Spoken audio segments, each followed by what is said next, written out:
Every week, Walmart has more people go through their stores than watch the Super Bowl. Every week, 65 million people go through a Kroger store.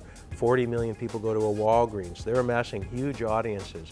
And so the ability to communicate with people at the right time has shifted from us on our couch to us in the store. And that's caused a whole revolution in how people think about how they go to market and when they go to market. From in-store to web, it's about building the bridges of understanding of what's working in each, and then in turn, what's providing the best return on investment in terms of the marketing mix. How does the internet fit into this ecosystem? And when you start bringing all of these different things together, how does it eventually impact how a consumer acts in the long term in terms of their purchase or influences their behavior in different ways? What we've seen is a dramatic shift from pushing out information to making things easier and more accessible to consumers. While there's been some reset and some consumers have changed the way they will shop, in reality, there will always be going back to some sort of more free spending behavior, and the fear of spending too much will be gone. So the relationship that the marketer creates with the consumer now is very important. If a brand wanted to develop as part of its strategy a closer relationship with its most loyal users and maybe even activate them and have them become, ambassadors for the brand, if you will.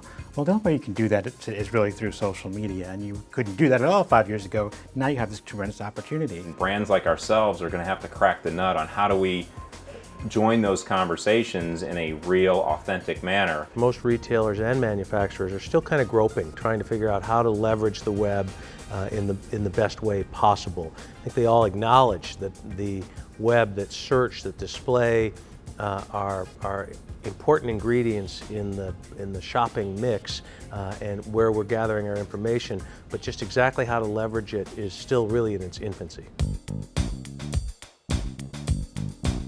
What is the measurement of online media? What is that unit? Is it a GRP? Is it a click? Is it some kind of combination of time spent and click-through activity? Most manufacturers' websites, and for that matter, most retail websites, do not aggregate huge numbers of hits. One of the things that we need to do to bring traditional advertisers more online is take the forms of targeting that they were using, be it prism clusters or something like that, and bring those forms of targeting online so they can take a look at their targeting and their direct marketing across all different media, not just direct mail or TV. It's really more about looking at things like awareness, intent to purchase, and things like that we can measure, rather than how many people blogged about your brand last week, or how many people clicked on your latest display ad last month. All things we can measure, but in and of themselves, those measures don't necessarily answer these clients' questions in a way that helps them to make decisions. Our goal has been to sort of measure every aspect of that person, from their purchase, to their online behavior, to their TV viewing, to their game playing, to their buying of cell phones, whatever. And to be able to know so much about that person and then look at how that person interacts within the media to find that person and really be able to isolate that person in space and advertise to them at the most appropriate time.